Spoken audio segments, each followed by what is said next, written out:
Pertama yang harus saya ulang lagi adalah DKPP adalah penyelenggara pemilu. Pemilu adalah salah satu penyelenggaraan pemilu adalah salah satu bagian dari fungsi pemerintahan. Jadi dia ada di ranah eksekutif atau ranah pemerintahan. Lembaganya bisa saja sebuah lembaga yang diposisikan sebagai pengadilan, tapi dia bukan pengadilan. Nah, ini yang harus kita pahami dengan benar gitu ya.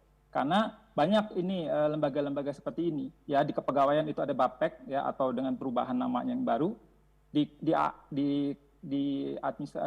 administrasi negara itu ada KASN, tadi di BPSK ada ya, di persaingan ada KPPU dan sebagainya, dan semua bisa diuji di pengadilan. Nah, jadi kenapa demikian? Karena memang produknya adalah produk eksekutif atau produk salah satu lembaga yang menjalankan fungsi eksekutif, ya, jadi atau fungsi pemerintahan. Nah, sehingga posisinya adalah bisa diuji putusannya. Nah, DKPP memang dalam konteks Undang-Undang Pemilu produknya disebut dengan putusan, ya, produknya disebut dengan putusan. Nah, pada faktanya ya, walaupun disebut dengan putusan atau kalau di ASN disebut dengan rekomendasi, ya, dia adalah sebuah produk ketun, ya, dia adalah produk pemerintahan, bukan produk pengadilan, ya. Jadi sebenarnya pertanyaan dari kuasa pemohon yang pertama tadi, final mengikat yang dimaksud dalam Undang-Undang Pemilu seharusnya dibaca berdasarkan pemahaman Undang-Undang 30 2014, dia adalah final dan konstitutif saja, selesai.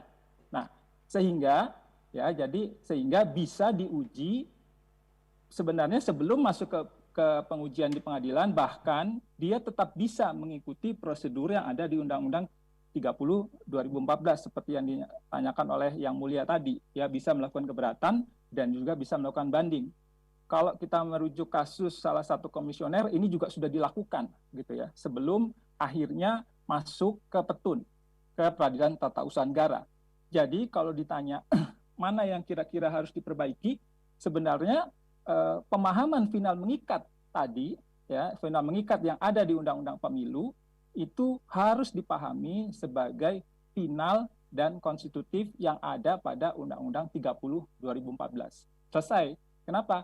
Karena masuk ke dalam ranah itu, seluruh prosedur yang lain tetap berjalan. Jadi produk-produk DKPP walaupun namanya putusan, tetapi otomatis dia tetap bisa diuji di pengadilan. Bahkan bisa di challenge lebih dahulu dalam konteks keberatan dan banding. Sebenarnya ini bukan hal yang mengada-ada gitu ya, karena di berbagai negara modern yang menjalankan peradilan-peradilan administrasi, di Prancis, di Belanda, bahkan di Amerika sekalipun, yang rule of law itu juga melakukan hal seperti ini, ya. Mereka mengenal ministry judge gitu ya. Jadi diselesaikan di pemerintahan dulu. Namun kalau memang belum selesai, ya, ada ketidakadilan, ya, ada kemungkinan pelanggaran materi, prosedur dan sebagainya, maka pengadilanlah yang menguji, ya. Bahkan di Amerika sekalipun gitu ya, ada peradilan administrasi. Nah, sehingga itulah sebenarnya posisi yang seharusnya untuk DKPP ini. Nah, kemudian yang kedua terkait dengan sanksi yang ditanyakan oleh kuasa pemohon. Ya, sebenarnya kalau kita bicara en-maleh memang sekali dan selesai, ya. Nah, kalau kita bicara keputusan yang selamanya, dia akan mengikat selamanya. Misalnya sebuah IMB gitu ya, selama belum dirombak itu bangunan, dia tetap berlaku. Tapi kalau yang en-maleh sebenarnya setelah si pihak, ya, atau pihak yang menerima, kalau dalam konteks ini sanksi, atau kalau dalam konteks yang lain adalah sebuah perizinan, ya, atau sebuah keputusan perizinan, misalnya izin melakukan kegiatan di lapangan terbuka, ya, atau semacam orang-orang mengenal izin demo gitu ya. Selesai demo, selesai gitu ya. Nah, dihubungkan lagi dengan fakta bahwa tadi prinsip dasar sanksi administrasi adalah repertoire. perbaikan gitu ya, walaupun tetap ada pemecatan kalau memang akan berakhir pada titik itu. Sehingga sebenarnya putusan yang melekat kepada KPU ya, KPU termasuk KPU daerah, Bawas dan segala macam, dia selesai ketika itu sudah dilaksanakan. Jadi misalnya dia dirubah posisinya gitu ya, sudah selesai pada saat selesai dia tidak lagi menjabat ketua misalnya, itu selesai dan tidak lagi melekat ke dalam dia, karena dia sudah melakukan melakukan hukuman itu, sudah melakukan sanksi tersebut ya. Itulah prinsip dasar dari sanksi administrasi. Nah, kemudian terkait dengan peradilan cepat pada pasal 98 ayat 1.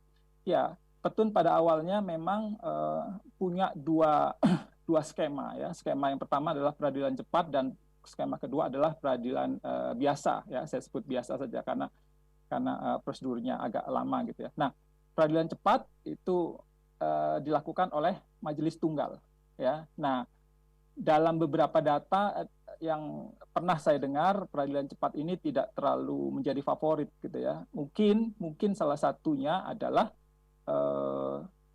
keberadaan majelisnya yang hanya satu dan segala macam ya, mungkin ya. Saya belum melakukan penelitian detail ya, tetapi pada faktanya skema itu tetap ada.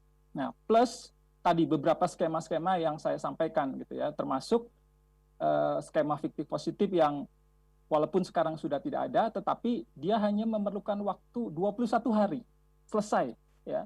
Jadi jarang terbayangkan kita memohon keadilan dalam 21 hari selesai diputus gitu ya. Jadi ini juga artinya sebenarnya kalau memang pemilu yang sangat timely, yang sangat bergantung pada waktu ya, kemudian harus diselesaikan tadi kasus-kasus DKPP tadi ya, atau putusan-putusan DKPP yang harus diuji di Petun dan terkait dengan timely, terkait dengan waktu dan terkait dengan kecepatan harusnya tetap bisa dilakukan ya. Itu menurut pendapat saya.